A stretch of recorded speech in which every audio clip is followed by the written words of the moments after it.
Shalom, selamat pagi untuk kita. Salam jumpa kembali.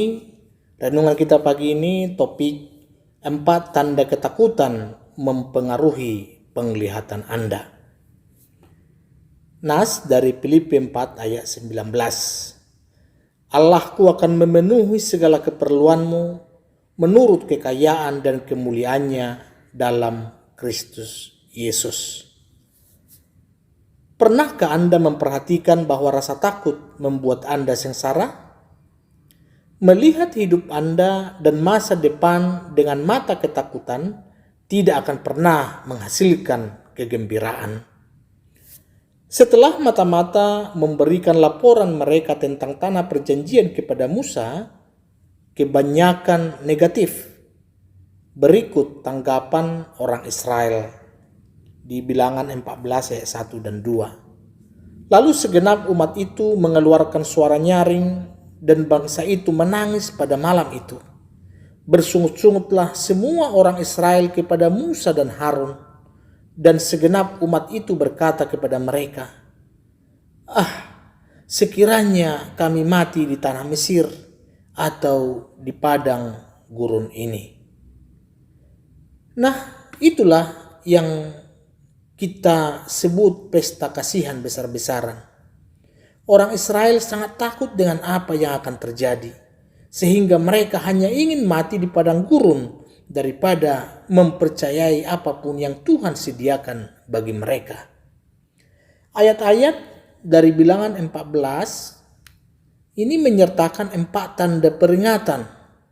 Saat peringatan ini muncul dalam hidup kita akan tahu bahwa kita sedang melihat masa depan dengan mata ketakutan.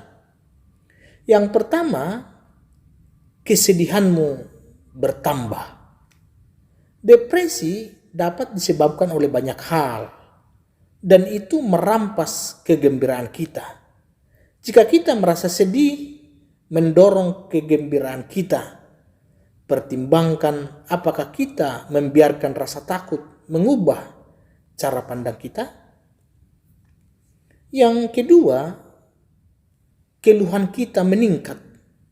Ketika kita takut, kita ingin orang lain berbagi kesengsaraan kita. Jika kita merasa tidak sering mengeluh akhir-akhir ini, tanyakan kepada pasangan atau teman kita. Terkadang mereka dapat melihat bagaimana ketakutan kita terwujud lebih baik dari yang kita bisa. Yang ketiga, kita mulai menebak-nebak. Semua orang Israel mengeluh tentang orang-orang yang telah membawa mereka keluar dari perbudakan. Ketakutan selalu menabur benih keraguan. Yang keempat, kita ingin mundur.